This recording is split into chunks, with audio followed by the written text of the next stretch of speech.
Keep going. Okay. Okay. Hey guys, welcome back to another episode of the Typical Skeptic Podcast. I have with me people who watch the show, but Don, you guys might recognize Don. He went through hypnosis with Maya and his girlfriend or significant other. She goes by Canadian Spinja. They're showing off their hoodies right now, but they're both that they got from me and stuff, and I think they look really nice. And I just wanted to show it on camera, but I also they were talking about their journey a little bit, and I wanted to get both of them talking about their journey on film, so you guys could hear a little bit about like what they're going through as far as like their experience and stuff like that. So sorry about that, Don, but wherever you want to pick up, and I hope I give you a good introduction. Yeah, absolutely. What I wanted to really touch on here was my experience like leading up to my session with Maya and just in my energetic life in general, and then how I ended up even finding your show through her. It was just insane. Like she was on a 3-year deep dive, like every podcast, every website, and like it just made I've always believed in the afterlife, ghosts, other beings, everything. But I never got that deep into it. And she was, and I was like, yeah, that's nice. That's nice. And she's like, oh, listen to this podcast. I'm like, fuck your podcast. Right. And like, literally, that was my attitude for everything because I knew what I knew, and that's what I needed to know. Well, it kind of progressed beyond that because I started having a series of really vivid dreams. And I woke up and could remember them in full detail and would explain them to her. And she's like, okay, I know you said fuck the podcast, but listen to this. And it was your episode on the Montauk Project in the SSP. And it sounded very similar, but not exact. And then I ended up continuing to watch your podcast after that. And I got to some of the regression stuff with Maya. And it was like, I wonder if he could find somebody to regress me. And that's when we set up the thing with Maya. And it's interesting. I'll get into that in a minute. But like when we got to the point of setting things up with Maya, as soon as we were done the session and I came out of it, again, she was the one pointing me in the direction because she's like, have you ever even heard of Dolores Cannon? I'm like, who? And it turns out it's like the grandmother of metaphysics. Yeah. And so I go down that rabbit hole and learn about the 3 waves of volunteers. And it's like, oh my God, I'm second wave. Yeah, That's what you're definitely, and that's why I wanted to say that's why you're having like these dreams and stuff like that. Like, and I was going to say the way you can tell that you're SSP or whatever experiences is the fact that it's going to be probably a little bit different, right? Like, it's not going to be exact to like someone else's, but like you'll have your own experience, and that's like within your own awakening, which like that's going to trigger something in you, and that's happening all over the world, I think, with a lot of oh, people. And oh that's like, you know, absolutely. And I went pretty deep on the whole 3 waves of like volunteers and stuff. And like we are literally here to do exactly what we're doing. And I think it was Julia Cannon quoted that the actual physical, I think it was either Julia or one of their authors quoted that it was the actual physical shift into another dimension started 2/2/22. Kind of funny that it was Groundhog's Day, right? Everything's always the same. yeah, really, right? That's So it's kind amazing. of, right. So we started to actually shift there. Well, now in our personal life, it was less than 3 weeks until we moved to the current location that we're in. And we've been exceeding any expectations we've had in our life right now. Everything is just coming up the way it should be since I've really embraced this energetic experience that we are sharing together. And like, I could not be happier that she woke me up further than what I was. The only problem was after the session for about 48 hours, I almost gave my family migraines because I wouldn't shut up. True story. It was like, I was still, it was almost like I had left myself footnotes during the session. Like my higher self left me like downloads all over the place after that session. Like this week I've filled a journal, like just in thoughts of this, thoughts of that. Like I coined a term today in my head. I call them leather jacket light workers. It's those of us that grew up in a rough existence because we needed to be into the dark to help the ones that were in the even darker areas of their life. I agree. I couldn't agree more. I think you're exactly right. You're really hitting on to something there. Like It's not, yeah, go ahead. Well, it just seems like, I know I've had a rough experience throughout, like before I got into this in life, and it seems like that happens to a lot of light workers or star seeds. Like like even people get into like, even like really bad issues, because I don't know what it is. Maybe that they're supposed to be at a really high frequency, so they I don't know. I don't know. It's what I was going to get into is a lot of people get into addiction and fall into addiction, stuff like that. A lot of star seeds do because they're so high frequency that they want to feel that feeling all the time. That's the only thing I've been able to figure out. Like, I don't know, but I mean, it's interesting. But a lot of us go through a dark path before we reach the light, it seems like. Well, if I'm going to share deep, I'm going to share deep, and everybody can know. I've been through multiple addictions in my life. I've been homeless. I left home when I was 15 because Wow. I just never fit in. I've been homeless. I've eaten out of garbage cans. I've gone through addiction. Even in my adult, like even in my 40s, I had to put myself into rehab because I just could not shake alcohol. But it wasn't until that my life truly started to adjust to the goals that I wanted. Yeah. How'd you do Like it? Would you do? it was literally just a breaking point. Her and I had actually separated, and because it had gotten that stressful, and I phoned her the one day. I have to go to rehab because I can't shake this on my own. I knew I couldn't heal what was going on in my head on my own this time. And you can take the religion part of it as with a grain of salt, just like I did. And it's basically like everything that you put out, you take what you want and you leave what you don't, and you heal yourself. This is your journey. I've been sober 2.5 years now. We're getting closer to 3 there, sweetie. Oh, okay. Coming up on 3. December. Yeah. And it was part of my awakening that had to happen. You can't be clear when you have that kind of weight in your head. I don't have a beer, have 6, but you can't live the lifestyle I was and expect to ascend anywhere. I agree. I agree. I'm so happy for you, man. That's amazing that you were able to pull through. Like, um, so to go deeper, like on both of your experiences, like what do you guys think has been going on? Do you guys think that you've been used in programs? Like, do you guys think that you might have been in some kind of secret space program or Montauk or something like that? Are you kind of piecing it together? Uh, in large pieces here and there, I think where Maya took me in our session was actually where I was right before I descended to Earth into this body. Yeah. Because I think I that, remember the session, you almost went into like an SSP type reality. Like it was like, yeah, yeah, and that was something I was going to touch on. In one of your sessions, you basically freed a reptilian fleet. And I put it together after my session. It was you that dispatched me to a reptilian mission in the future. that's so interesting. And Because that goes back to Dolores Cannon and similar experiences from different clients. We were both put under by her technique. So it makes sense that we have similar, I know they're like a year apart, but we had similar qualities to our I experience. think it was the speech pattern that was Yeah. similar. Yeah.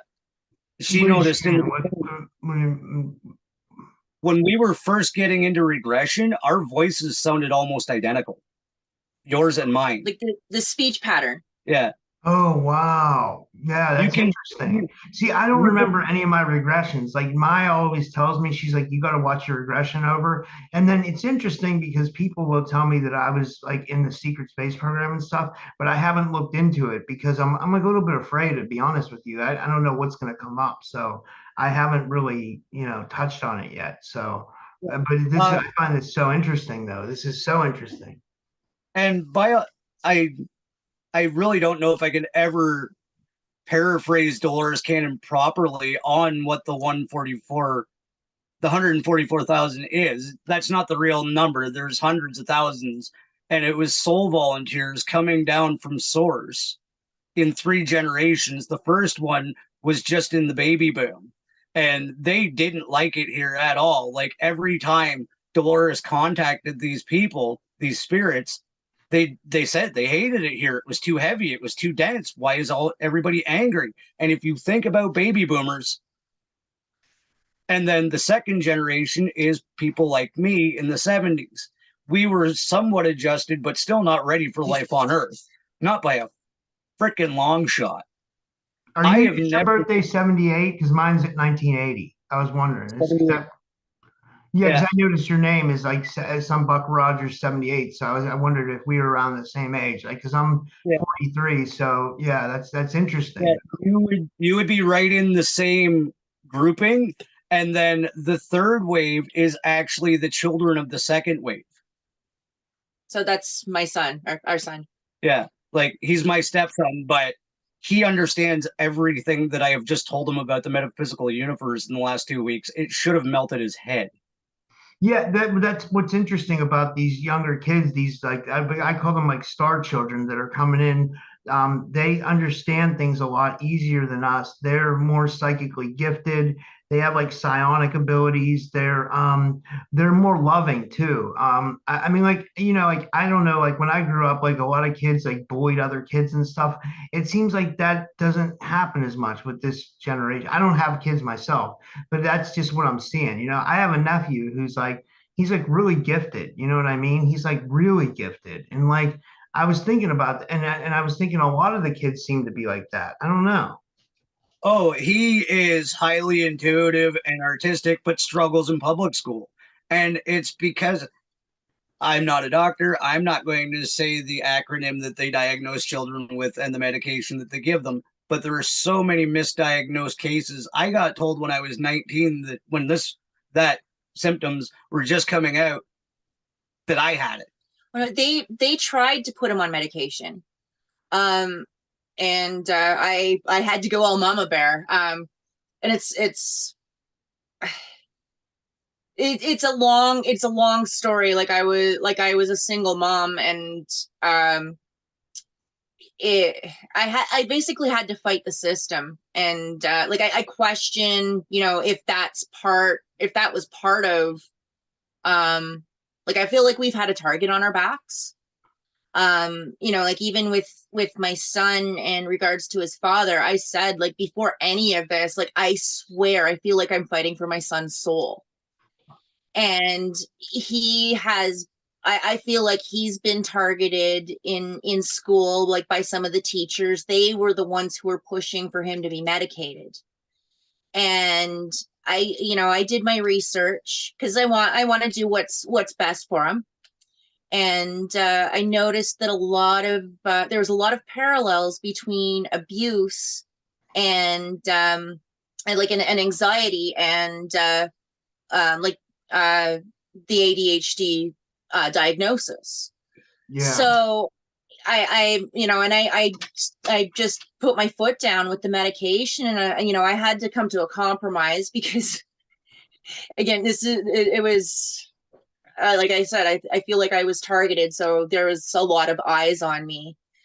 And I said, until you take a look at his whole situation, um, I'll agree to medication for like during school, but he's not taking it at home. He's not taking it on the weekends because I don't see his problem as a behavior, or his behavior as a problem. They were trying to fit a square peg into a round hole. And they even failed him that way.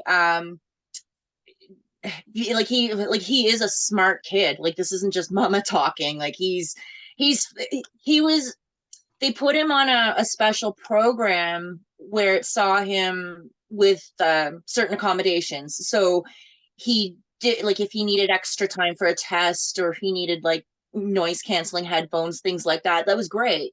But it got to the point where he wasn't having to go for the visits, and he wasn't showing the anxiety and whatnot. And so there really wasn't any reason for him to still have the special program. And so I asked them about it. I said, like, can we challenge him a little bit more, because I feel like, he's got the brains. Anyway, long story short, he ended up figuring out that no matter what he didn't do, like if he didn't do his homework or anything, or any of his assignments, they were going to pass him anyway. And that has done him no favors either. And again, kind of questioning, like with the dumbing down, and even like when you said about bullies, it's not as bad. Like, especially like we were living in Ontario, Canada, and we've moved to Alberta. Alberta is a totally different scene. The bullying doesn't seem to be nearly as bad. But it still exists. But anyway, I feel like, like people are saying in regards to the education system, dumbing the kids down, and especially the really smart ones, like they're on the radar, and I they're not. agree. That's why a lot of people have been taking their kids to these like alternative schools. Like I have a friend, her name is Heidi Pop. She's been on my show. She teaches the Rudolf Steiner method, which is like a really it's like an aggressive. I don't know much about it. I just know Rudolf Steiner was like a researcher back in the day, and he was like, he even talked about he talked about aliens and stuff like that. And he talked about like the nature of reality, and there's like a Rudolf Steiner like teaching method, and a lot of people are homeschooling their kids now too. You know what I mean? It seems like people don't want to be in the public system. You know? He's and if he was younger, I would like homeschool, definitely. I would be 100% behind that. He's in 10th grade right now, and they're actually setting him up to graduate. He can do a compressed course, so he could graduate as early as next year. And so at this point in the game, I've told him, like with school, look at it as sort of like a anthropological study. You're living amongst the people, and just observe their behavior, and you know but as far as his marks and stuff go, like, I tell him to do his best, but it is what it is. And at the end of the day, all you can do is your best, and learn as much more about the behavior, and living amongst society, kind of thing. It's, I don't really have any expectations, just because I know what it is. It's hard to explain it to these children that don't fit into the mold anymore, because they're not like the children from before. And I was second wave, but I was one of the first generations of these children. I struggled all the way up till high school, and then I like just flew through high school until I hit about grade 5. I was like a solid C to D student because I just didn't care. In fact, at one point they thought I had a reading, like I couldn't read. I later realized my mind's eye was trying to read the entire page at once. Yeah, I was somewhat similar. Like I like struggled. Well, I struggled at the beginning of high school, and then in like 10th or 11th grade, I kind of like did well enough for me to like get in college or whatever. And then I realized like later on in life, I was like, I don't know. It's crazy. Like it's like they want to it seems like the whole curriculum is like set up for you to learn how to take orders. That's what it seems like, Yes, you yes. know? Yeah. See, what happened with me though, I kind of put myself on the radar in grade 5. It was about healing Earth, so it kind of got my heart chakra, he can't control it when you're a starseed. We had a science fair that was about recycling. What can you do to save the planet? My dad was a sheet metal and a metal worker. I designed you'll know what I'm talking about as soon as I explain it, a countertop can crusher to make more room in your blue boxes in grade 5. A year and a half later, it was on the market. You know the device I'm talking about. I invented that when I was in grade 5 with my stepdad. Those can crushers you see, those are that you invented that, you're saying? That's I amazing. invented that in grade 5. That's amazing. Like, that's so cool. I was in grade 5. I didn't know anything about patents. My heart was in help the planet. That's what we were told to do. So I showed these pictures to my dad about this thing that would make the cans smaller so we could make more room in recycling bins. So my dad built it for me, and that was my science project. A year and a half later, I'm at my grandma's watching cable TV, and it's on TV. Wow. Even then I was just like, those people stole my idea. And you don't know how to deal with this world as somebody who's never been here in a soul before. Yeah. So so I was gonna ask you that because I feel like I've been here multiple times, like, and I feel like a lot of times, like, I'm ready to check out, like, because, like, I'm not saying I would ever kill myself or anything like that, but I just feel like it's sometimes it's too much to deal with. It's insanity, like, it's crazy, like, and but sometimes I'm like, I'm not reincarnating again. There's no possible way. Like, I'm just not doing it. Like, the lines have been drawn with our higher selves that we are not doing the life review. We are leaving. I don't even mind if it's going back to Jupiter, that apparently is boring as hell once I reviewed my video. I didn't know I had ever been there before. I'll go back there. I don't care. It sounds better than here. Yeah.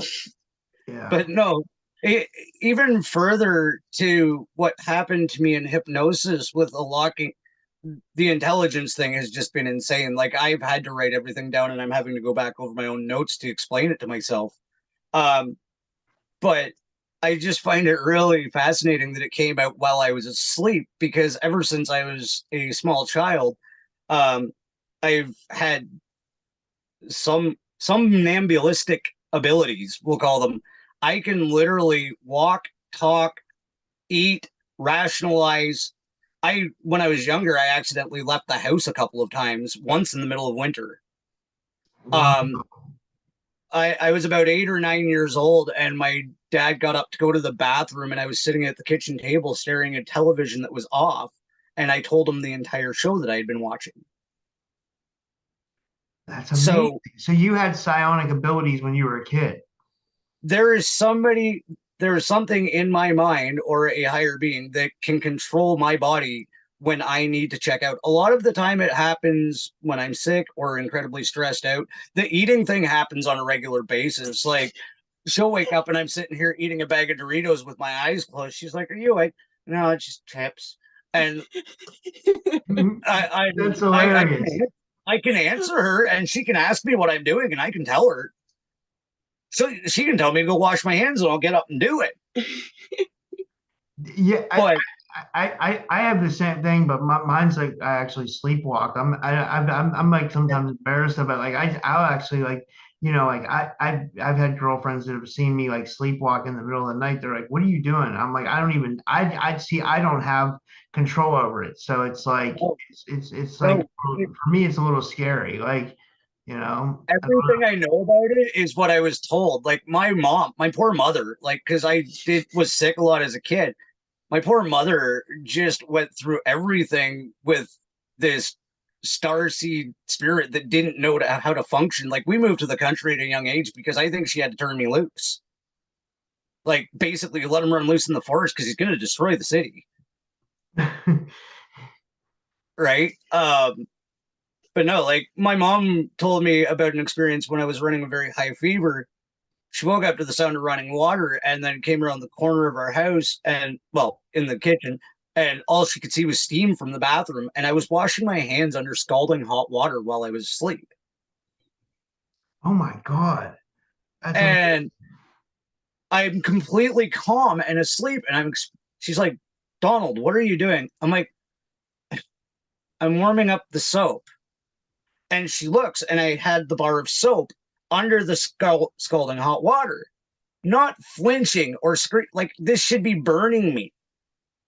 And she's like, well, what are you going to do now? Because she didn't want to freak me out. I'm like, I'm going to put it back and I'm going to bed.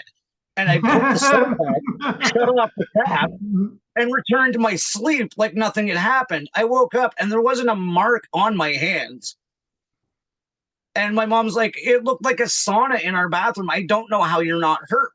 That's It was hilarious. Like that's, oh my God, that's so funny. Like just insane things that have happened to me in my sleep. So this journey into QHHT, it just seems like natural progression to me because there's things going on, and there always has been, that I need to know about out here. yeah. Because like I was saying, I think I was about between 7 and 9 years old, and I actually wandered out of the house in the middle of winter. And a neighbor asleep, and a neighbor found me sitting by the local arena in a snowbank in my pajamas.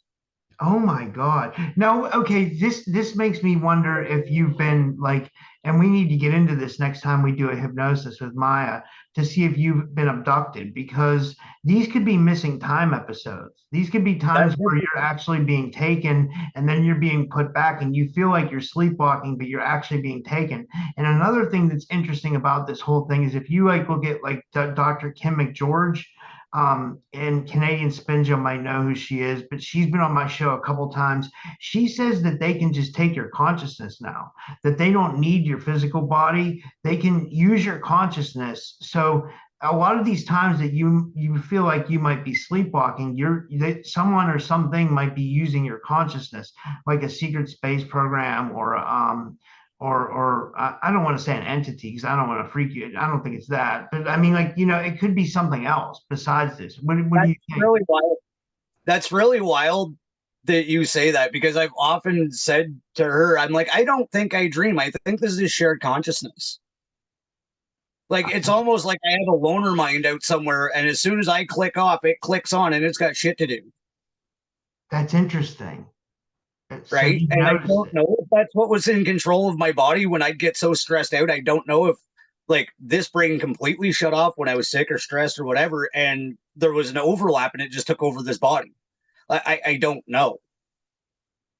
That's interesting. Like, that's my own personal take on it. Like I said, I didn't watch podcasts 8 weeks ago, and all of a sudden I understand a whole hell of a lot of metaphysics that I shouldn't. It's almost like you were meant to know, like you were meant to know this, like you were meant to, and I think that's happening. Like, again, I think that's happening with a lot of people. I think it's a mass awakening that we're going through. So, this is going to be happening to a lot of people. That's why it's so good that you tell your story, because a lot of people are going to be going through what you're going through, because it's kind of like goes back to what you said. It's with Dolores Cannon. It's not just like maybe Dolores was wrong on her number. I think she was, because I think there's a lot more star seeds than 144,000. I don't know. I think you were right about that. No, the name 144,000 is name only. She said there was hundreds of thousands of volunteers. Yeah. And I think the 144,000 is actually borrowed from the Bible, because it is a biblical reference as well, the 144,000. What is that, like a rapture or something? That there's going to be 144,000 raptured? Yeah, those are the ones that won't get left behind. Yeah, I think that's, yeah, they try to make it like crazy. So like so you follow a religion, so you'll be scared to like, yeah, it's all brainwashing. It's crazy. Like, and that goes back to what your girlfriend or Canadian Spinja was saying about the school system. It's like they brainwash us from an early age. They brainwash you to learn how to obey. So when you get a job and you obey some boss who's an asshole or something like that, they brainwash us to follow like mainstream indoctrination in society. They brainwash you to follow the government. They brainwash us forever. It's all brainwashing. I really truly believe that. If that makes sense. I was actually the poster child for that. Now a lot of it was to do with my upbringing. Like it was pretty strict, pretty controlled. Um, and but I was into school. Like I went for the marks, and I was actually on my way to, I wanted to become a music teacher. And like when I was in high school, like you had a choice. You could take basic, general, or advanced courses. General was more for people going to college, and then advanced was for people gearing up to go to university, which is a little different here in Canada. Like the universities are more teachers, doctors, and those ones. College is more kind of blue collar, like and so I was on my way, and then my mom, she just had to talk with me, and she said, we can't afford you going to teachers college. And but and now she didn't know like about student loans and stuff like that, so I just pumped the brakes, took went went and took the general courses for the rest of grade 12, and went out with like a 85% average. But up until then, I was doing everything. I was like I followed the brainwashing. Like I was sucked in. I was on the path to indoctrination. Yeah, I And think we all were. And because we didn't know up until, like, for me, it wasn't until like 2016. Like I always say, like I listened to Art Bell when I was in my 20s, but I think that was like the seed that planted everything for me, because I always loved radio, and I always loved like listening to Art Bell and like the paranormal stories. Kind of like how Don said he always like was into the paranormal. I was like the same way. But then in 2016, I had an awakening that kind of just like, I found out about the Anunnaki, and it kind of just like blew open my reality. And then I started going down all these rabbit holes, and like, I don't know if it was similar for you guys, but that's kind of what happened to me. Yeah. I kind of started the rabbit holes. Um I knew that there was something. It started with The Secret. And Yeah, yeah, that's a good one. That's because yeah, that's real. That's real, right? it is, but I see like as like there was something about it that didn't sit right with me. I kind of felt like it was kind of like the training wheels. And so then I progressed. My best friend introduced me to Esther Hicks with Abraham. I love Esther Hicks. Yeah, she's Yeah. Yeah, so and then her husband uh introduced me to Lee Carroll and Cryon. And so I would like, they were helping me, and it's like there's still something missing.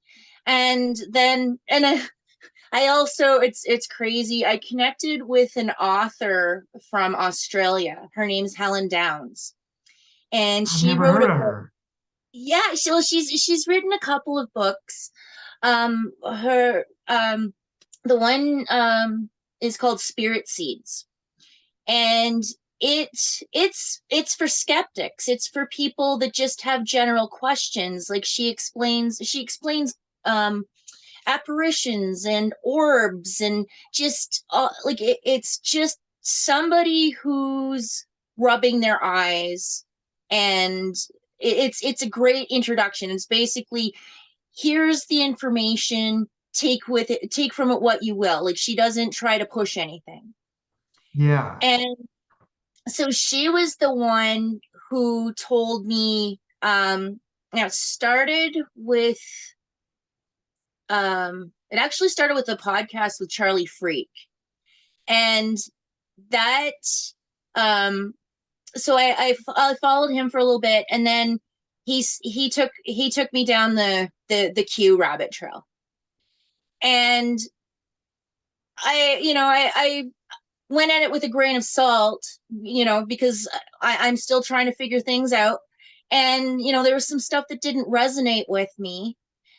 But at that point, oh, and then I was introduced to the documentary The Fall of the Cabal. And that's a Yeah. yeah, that was an interesting one. And then it just started. going from there. And then Shit, is that gonna fuck up airing this? shoot, sorry, I didn't even. It was No, just it's a- the documentary. So Yeah. um, I so used then to. I was gonna say I used to listen to those. I can't remember where it was, but David Icke. He really was a big awakening for me. He had a 3 hour lecture at some summer festival like a couple years ago. I remember Charlie. Like he always comes on Forbidden Knowledge News. I don't know if you guys know. His name's Charlie. I can't remember his name, but he Charlie Robinson. Charlie Robinson. So they have this fest. It's like it's a fest where people can go and they listen to all these speakers, and you can do ayahuasca there. It's like a separate deal. And I always wanted to go to one of those, but David Icke was there, and they showed it. They showed his whole 3 hour lecture, and that's how crazy I was into this stuff. I was like sitting there listening to a whole 3 hour lecture by David Icke. yeah, Like yeah. I Well, don't know. and then that sort of brings us up to where we are currently.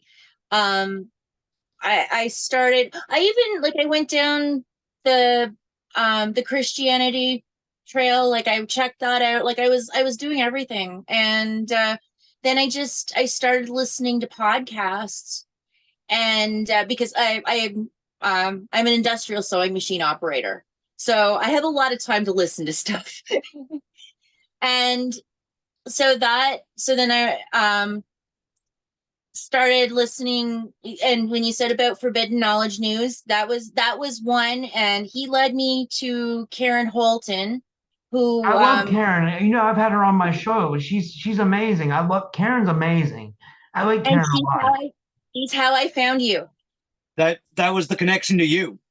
Oh, wow, that's amazing. Like, I didn't realize that because, it's interesting. I've had Chris from Forbidden Knowledge News on my show. We get along, and then I'm going to have him on again in November. And then I'm actually going on Forbidden Knowledge News in November, too. Oh, We're going to do like a swap cast. Like, I'll be on his show, and then he'll be on my show. And I'm a little bit nervous about it. I got to prepare something to talk about because that's a good opportunity. You know what I mean? Like, Something I'm gonna touch on, Rob, and we're talking about changes and ascensions. I grew up in a rough, like I said, I left home very early age, had a rough upbringing.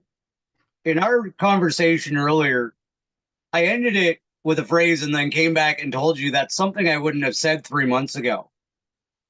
And that was, I wish you love and light. I feel so much more in tune with my emotional self since my session that it's overwhelming. that's amazing. She has unlocked a part of me. I have forgiven family that I have not spoken to in years. One of them is actually an estranged child, and we'll call it coincidence, but coincidence is just the human word for a universal experience. Um, I ended up getting sick for one day, enough to get a fever, and I had a fever dream about my estranged child, and we reconciled. Wow. So that's happened since my session. So the session really affected you in a positive way. That's amazing. Like, It's opened up so much of my mind. I'm still wrapping my head around it because it feels like it went from like a cube to like an 8-dimensional organism. wow.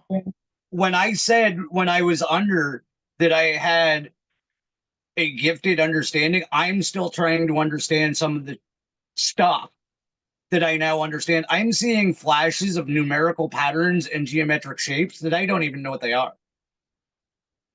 I think that's the hologram of the Matrix. I think you're seeing like the blueprint of the Matrix, maybe. Like I think in some degrees we're in some kind of holographic reality because I think you guys probably heard me talk about it. I've done DMT, and when I've done DMT, it looks like that. Like I was hoping to. I talked about this many times, so I don't mean to repeat myself, but I'll just tell you guys because you guys seem like good friends. Like I can tell you anything. So like when I did the DMT, I was hoping to like break through and go to like another dimension and see aliens, but it was weird. It was just all geometric shapes and patterns, which made me start to think, well, we're really in some kind of holographic universe. Like this is like, but it's weird because it's like biological. Like you can touch everything, you can feel everything. When you have sex, you can feel it. It feels great. When you can do drugs and get high, you can sense the beauty in something like a baby being born or a marriage or something, but then you can also feel death and the sadness of the cycle of life. It's like it's a very weird reality that we live in. And the more that you look into this stuff, the more that's what you'll come to. At least that's what happened to me, and that's what is happening. Like I find this place is more weird every I don't know. You know what I mean? Or I absolutely do. And that was one of the things that was an effect of me quitting my job. Um, I don't know if I actually told you about that or not, but I ended up quitting my job. And one of the reasons was I couldn't handle the emotional stress of being in the metropolitan centers anymore, right downtown. Like I was giving my lunch to the homeless. Like I was in some of the most deplorable neighborhoods and grossest places in the major cities in Alberta. And I would see these poor people that I have been, and just it tore me up inside to be able to see this from their view. They're picking things up off the ground like animals and eating them, and this isn't right. It's against the laws of the universe. There's a law of abundance. That's a universal law. Something is wrong here. it seems like there's something wrong definitely in the whole matrix or whatever I, this is. Like it seems like I, I mean like when like our I mean I shouldn't I want to try to put this on YouTube, but I'll just say that I'll try to say this in a way that it won't get taken off. I think like when our governments give money to governments for that are funding war, that could be used to like fund the homeless, you know. So I don't think that's anything that would should get taken off of YouTube, but I'm just saying like when instead of funding war, we should be fixing our problems here. I've said that before. Like in America, there's a huge problem with the homeless. Like, why aren't they helping those people? But they'll send billions of dollars to a country for foreign aid. It makes no sense. Now, I think those people should be helped too. But if you have the money to send it there, you have the money to fix the situation here. So why are they not fixing the situation here? It's almost like they want it to happen or something, or it's yeah, like they some need to diabolical plan. It's weird. We were actually homeless a year ago, um last March. That's how we ended up in Alberta. We we were in Ontario. I had lived there my whole life, and stuff happened. We were not in a very good situation, like a living situation. The landlord, well, the house ended up being condemned, and we had to get out. And we looked, there was no place locally, and if like and there wasn't anything, like there just wasn't anything. If we had have went to Toronto or like a major city, we might have found something, but we would have had to start all over again with jobs. And the rent in the cities are, it's crazy. Yeah. So it just got to the point where Don was offered a job here in Alberta. And he was born here, and he just looked over at me and he's like, "You wanna?" Might as well. Like, we really literally had nothing to lose. And so we came out to Alberta, and we had some help. We had a little, like, some help from our friends. My friend that I was telling you about from Australia actually fronted us $1,000. She said, "Pay it back when you can." Never met the woman in person. I've talked, I talked to her online, but and that's how we got out here. Don was working at a resort, so he had a place to stay. But our son and I and our dog and cat and bird, we had to live in a hotel for 3 weeks until we could find a place to live. I had a job here before we had a place to live. And how is that right? I know. I feel it's the same way for me. You know, it's so interesting you say that. Like that same thing happened to me. You know, like fans will donate to my channel or whatever. Why I got into a friendship with a guy from Australia. I won't say his name because I don't know if he wants people to know, but he gave me $1,000 too, like when I was like hurting, and like he kept the show going basically, and he helped me even with like a computer and stuff too. Like I was like, I couldn't believe it, like the generosity of someone, like, Oh, because it's so up and down. Like it's like, with podcasting, it's like you never know when your next dollar is going to come in. So I'm constantly like afraid to spend money. It's weird, but like I don't know. I think that's with everything. I think that's every job and every life situation. Like, I don't think it's just what I'm, because what you guys went through, it seems like you had to go through something similar, or like you were in a bad situation. Like, you know, Yeah. I don't know. And this whole talk of money is funny because it's one of the things that came to me while after the session, that I just realized the whole system is fundamentally wrong. When you think about it, there's at least 121 countries right now in debt to the World Bank. Well, who owns the World Bank? The countries that get the money loaned to them. So they're loaning themselves money to charge us interest on money we never borrowed so they can spend it. How the hell does that work that is your income tax? Yeah, and these are bankers. These are like the global elite. These are like the Rothschilds, like the Illuminati, like and Both WEF. sides of Like, it. it's sad that it's like that, but it definitely is like that. Like it's fucked up, man. It's like the whole And the whole system's wrong. that trickles all the way back to that's why you're homeless. That's why your grocery shortages. During the virus, I had a friend that was a refrigerator truck driver, and he was telling me about a store manager. He's like, just put it in the back. We're throwing it out anyway. And this was fresh fruits and vegetables because they had gouged the prices so high during that time that nobody could afford them to the extent that they just threw them out. Yeah, and you would think that they would give that to the homeless instead of just throwing it out. Like the amount of yeah, it's so funny you said that, because I used to work at Walmart, and I worked in the produce section before. It was right before I did podcasting. Like I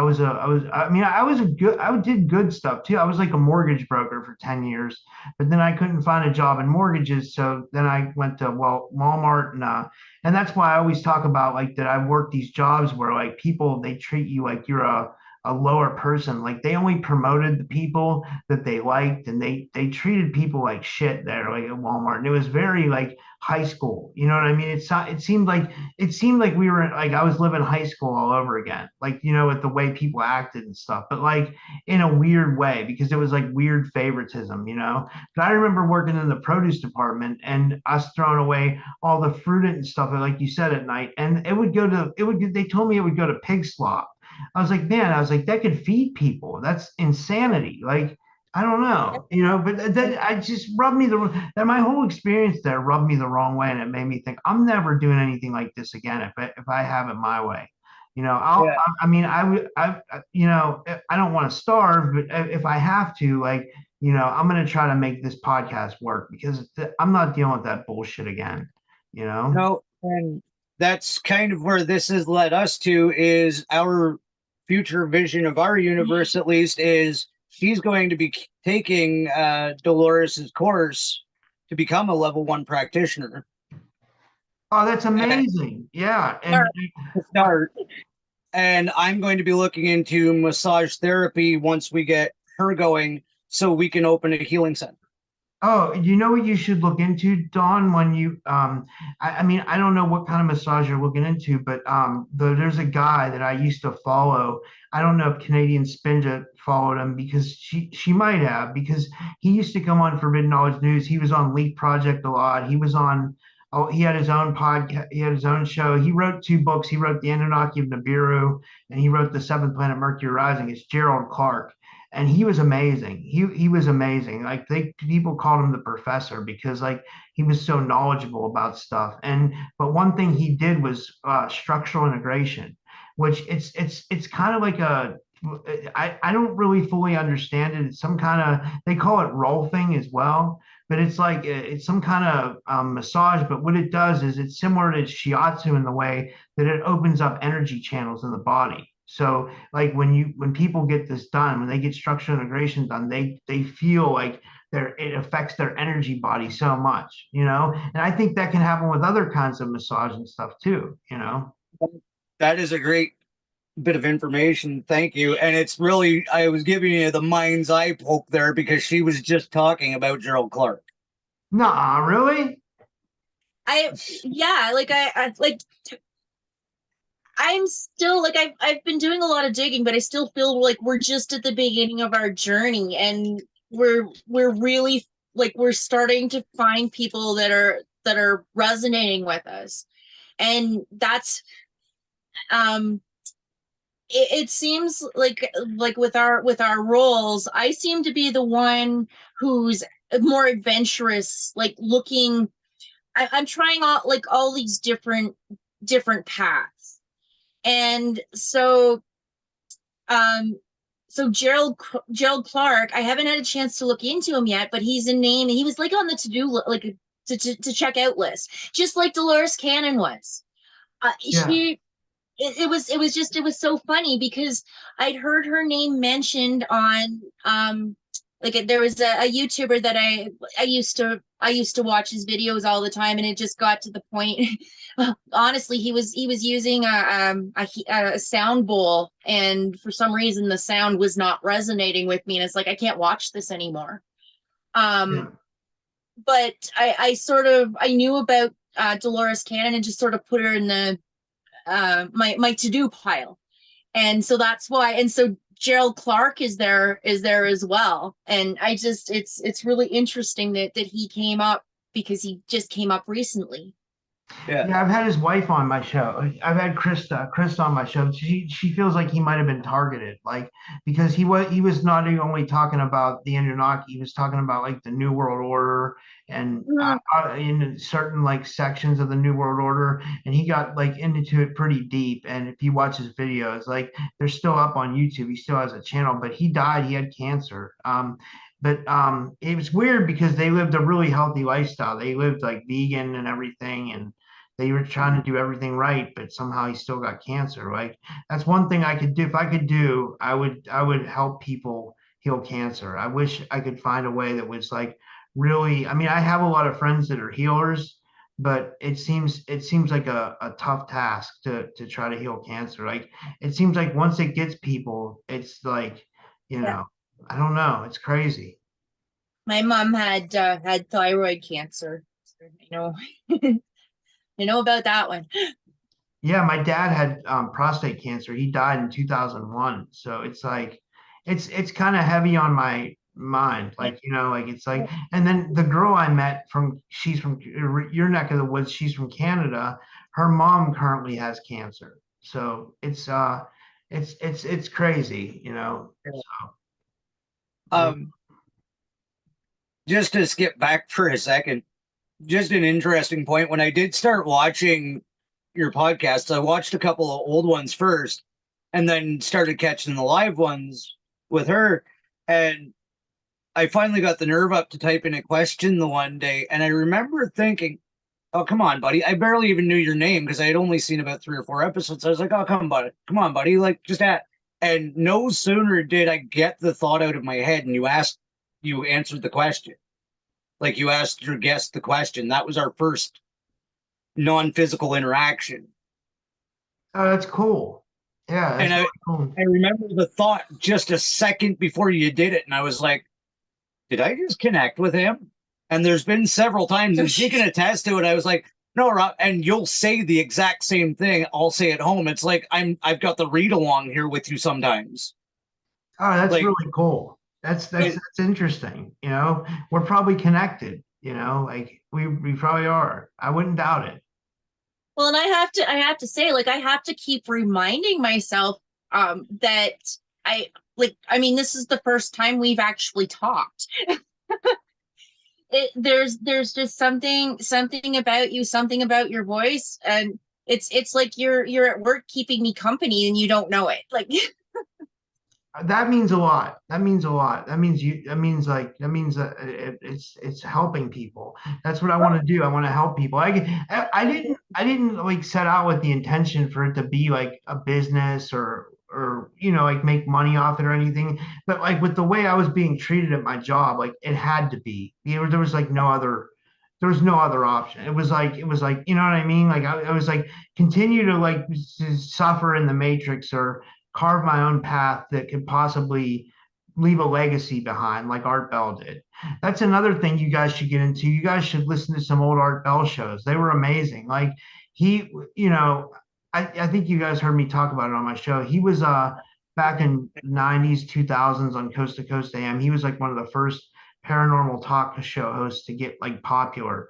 But it's funny because a lot of the stuff I hear in the UFO community today is stuff that I heard on Art Bell a while ago. So, he was like the first. I talked about this on my show with Maya the other day. He was like the first to meet like Bob Lazar and John Lear when people were going out to Area 51 and seeing the UFOs fly over the desert and they were tying it to the government and stuff like that. So Art Bell was like in the 90s and early 2000s doing that stuff, like just basically reporting it and stuff. So yeah, that's interesting too.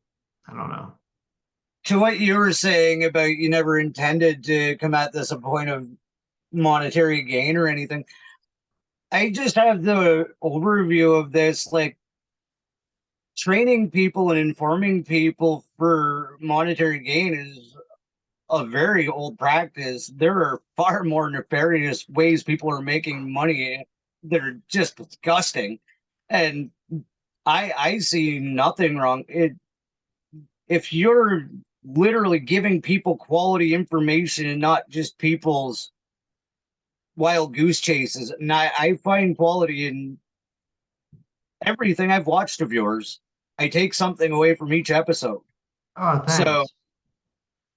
I think that's even why my higher self knew that shows like yours are going to remain because they're informational.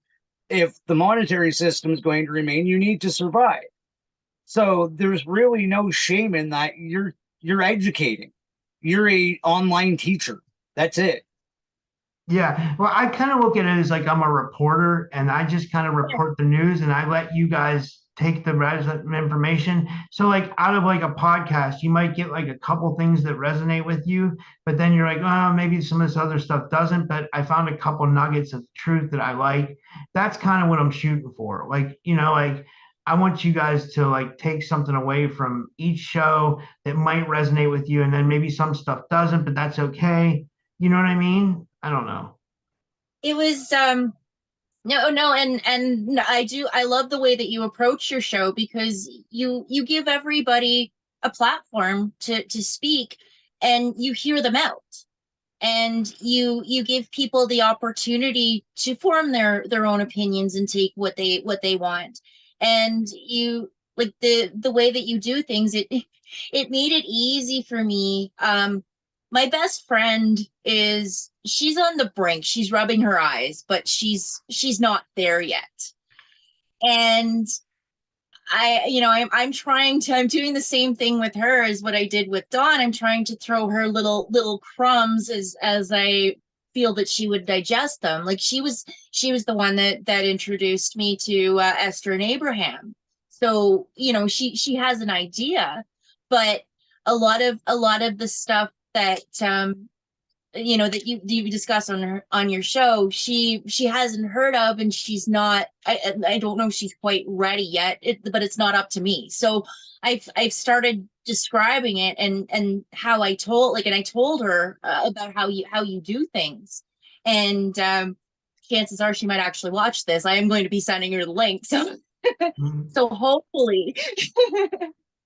That's And cool. That's really cool. That's it takes away. I take away a lot from that. And I just got to say that you guys seem like you're perfect for each other. Like you guys seem like you're like two star seeds that were meant to meet and like you're meant to be together. Like I can sense like your energies are so alike. Like it's amazing. Like when people find their twin flame, and I don't have much more time. We've been going about an hour, but like I just want to say, I think that's amazing that you guys are like twin flames and you found each other.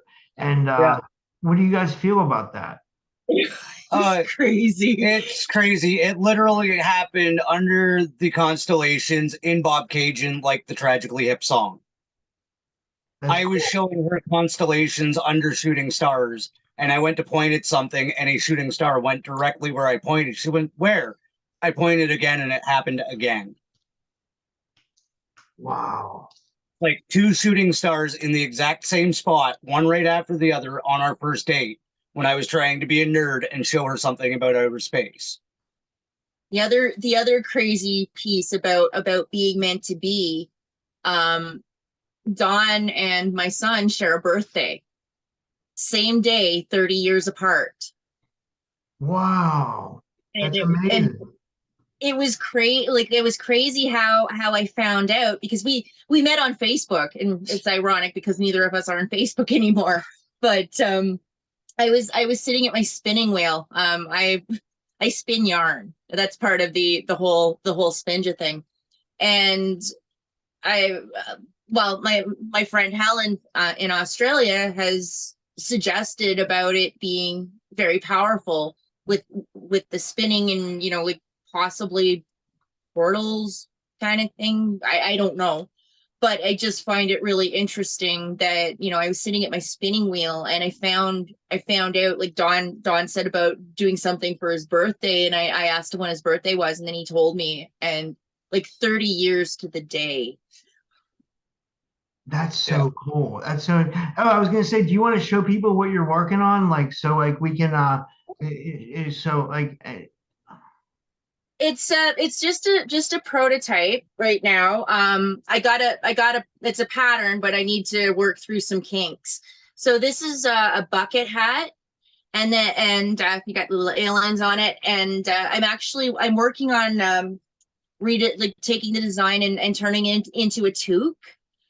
So I have a couple of different ideas, and as we discussed, I would like to make up a few hats or a few items, and send them to you, and then you can sell them, distribute them as you please. Like, if there's any interest, then um, I want to support you in any way that I can, and the best way that I can think of is using my gifts to help you out. So well, that's I my think like what we can do is like like we can sell them, and then I can give you a larger portion of the profit. Like, I want you guys to get something out of it too. Like, and then like I'll advertise it for you guys. Like, and when you start your businesses, I'll help you advertise that too, because you guys have been such great supporters. Like, as soon as you get your QHHT certification, you can I'll help you advertise it, or help you. Maybe you can get sessions with people who are in the Discord group, or you can join the Telegram group too. I don't know if you guys are on there, but like, people seem to like that as well. And then I don't know. Yeah, that's 2 ways to help you guys get some people that might be interested. It's appreciated. Yeah, yeah. Yeah. And I don't know, we should probably tell them that I am going to have another regression coming up with Maya in the future. We haven't nailed it down yet. And now that I understand the direction my last one was going, I actually have a series of questions I cannot wait to ask myself. That's cool. What we Yeah, should do? You should write them down. You should have Canadian Spinja ask them to you while we're doing it live too. You know, we can do that, certainly. Absolutely. Well, because and that way you can get deeper into the session, Dawn, so we can have you like really in depth in a trance, and then you already have the questions, so she can ask you the questions, so you can just kind of focus on being in the moment. You know what I mean? Or being Yeah. like fully hypnotized, like, you know what I Yeah. mean? So you don't have to worry about you know what I mean? Like, yeah. Yeah. I was gonna That's say you cool. could give the questions to me, but I think it'd be cool to get your girlfriend involved too. Like, and like, you guys do it together. That'd be a fun thing. That's where Dolores Cannon develop the technique to tape people. Is that's what the somnambulistic mind is it's like the deepest point of sleep or trance you can get into. And for a long time you used to only get the party trick hypnotist, ooh, watch the watch, I'm going to make you quit smoking, and that's as Yeah, far as it went. Right? Oh, you want to lose some weight, here, stare at the spinning wheel. That was it. It was a party trick. She actually developed hypnotherapy and perfected it. Like, I'm sure Yeah, she had there it was there going. was a guy too that did. There was one guy. He did it before Dolores Cannon. I think I don't know. I'm not sure. His name is Brian Weiss. He did like past life regressions, but then Dolores Cannon took it a step further because yeah, okay. So what Brian Weiss did was like past life regressions, right? But then Dolores Cannon took it to the level like you're talking about with the quantum healing hypnosis. Like she Yeah, developed that. Like, but what's yeah, interesting is like like I think Dolores, she didn't want people to do it online. She felt like it had to be like a more intimate setting, like with the person in person. But then there's people like Maya who've developed techniques. Like she learned from Rising Phoenix Aurora, who does something, this BQH, which is Beyond Quantum Hypnosis, and Aura Hypnosis. I can't remember what that stands for, but they do that, and that's like even like a level above QHHT. It's a QHHT, but it's like a level above because they see people online, whereas I think Dolores wanted people to be in person. But I just think that was because she hadn't adapted with the times yet. Like if Dolores Cannon would have been doing hypnosis during the virus, I guarantee you she would have saw people online. Yeah. oh, absolutely. And it was crazy. I had one of my major epiphanies about being second wave, listening to a lecture, and did not realize it was a decade to the day that she had passed. Yeah. When I had a major breakthrough listening to her podcast explain my own mind to me. Like, thank you, wherever you are. Her daughter might be listening. Is her daughter? I think her daughter's still continuing with the work. Julia Cannon, right? I think She is, yeah, yeah. that's interesting. Well, we've been going about an hour and 20 minutes. Is there anything else you guys want to share before we finish up for tonight? I think that just about wraps it up. Again, neither of us really have much to do with social media because it's kind of irrelevant in this country right now. Yeah. So we are on your Discord chat. That's about the only social media either of us really have functional right now, unless No, no, that's yeah, no. So if you do have any curiosities or questions, because I know the last video got a lot of reaction. I even had some private messages about it, and I don't mind answering questions about the experience or what I hope to unlock next. or if anybody has any questions that they want us to ask during his next session. Yeah, by all means, shoot me a line. Yeah, that would be cool. That would be real cool. All right. Well, it was so nice meeting you guys and getting to know you and talking. I feel like you guys have become like really good friends. Like it's like friends that I've had for a long time, but I didn't know it. You know what I mean? I mean, no, I knew it because I knew you guys followed my channel and stuff, but it's like I feel like we have a deeper connection that we didn't know about until now, if that makes sense. I don't know. Story, Rob. Back in 1999, I actually did an internship with Susquehanna Service Dogs in Harrisburg. Oh, wow, that's cool. That's interesting. Yeah, I'm like an hour. I think I'm an hour or two from Harrisburg. I'm right in Pittsburgh, so that's Yeah, interesting. yeah. No, Pennsylvania is a beautiful state, and I mean, if I was to ever move to the States, that's where it'd be. Like, it owns a piece of my heart. So That's cool. That's really cool.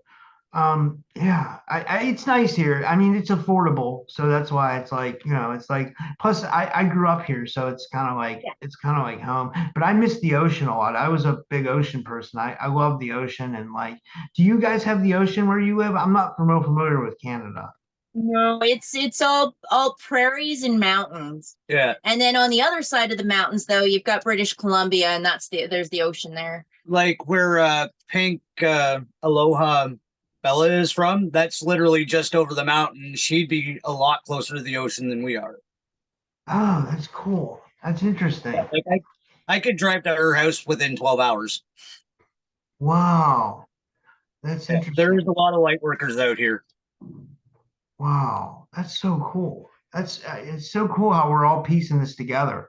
I can't wait to see what happens next. I mean, I was just I was kind of worried with like the way the people were acting. Like It's not a lot of bad stuff, but a lot of people just seem to be like unhinged lately. Like, and I know that like Mario Maharez talked about it. He said like right when that conflict broke out, he said things were going to get worse with people's energies. And then Pink Bella kind of said it too. And I've been seeing it. It's like, I don't know. So I try to get the message out for people to kind of just chill, like, like Yeah. before they react. It seems like people are so quick to react online without thinking about what the repercussions are.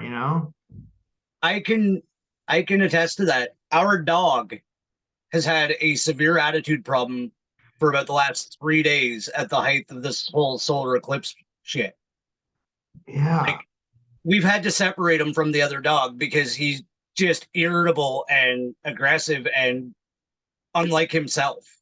Like, it's even affecting the animals.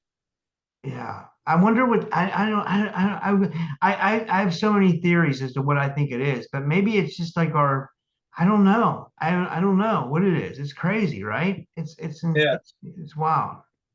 Okay, we're gonna end up into another show. So Yeah. All right. Well, thanks, guys. I'm gonna try to post this tomorrow, and I'll keep in touch, and thank you so much, and have a good night. Thanks, Rob. thanks. All right. Bye.